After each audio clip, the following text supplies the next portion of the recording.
இன்றைக்கு அழகாக நாம் காதுகளில் இசையின் சத்தங்களை கேட்டுக் கொண்டிருக்கிறோம்.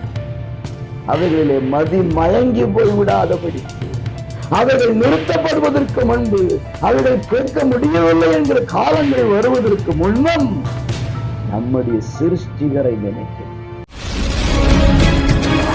பிரியமான கர்த்தருடைய உறவுகளே, இயேசுவின் நாமத்திலே உங்களை மனதார வாழ்த்துகிறேன்.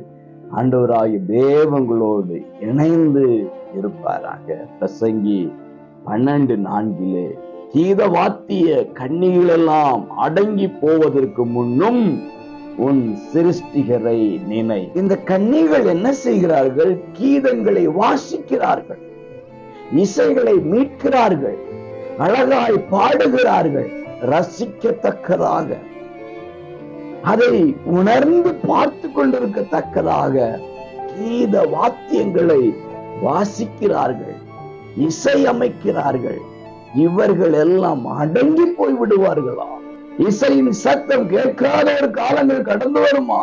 ஒரு நிசப்தமான ஒரு காலம், இசை இல்லாத ஒரு காலம், இப்படிப்பட்ட காலங்கள் கடந்து வர போகிறது. அப்படிப்பட்ட காலங்களுக்கு முன்பாக உன் சிருஷ்டிகரை நினை என்று வேதம் சொல்லுகிறது.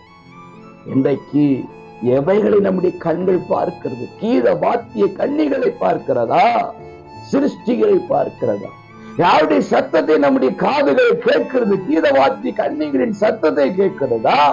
சிருஷ்டிகரின் சத்தத்தை கேட்கிறதா? சிருஷ்டிகரின் சத்தத்தை கேட்க வேண்டும். சிருஷ்டிகரை நினைக்க வேண்டும்.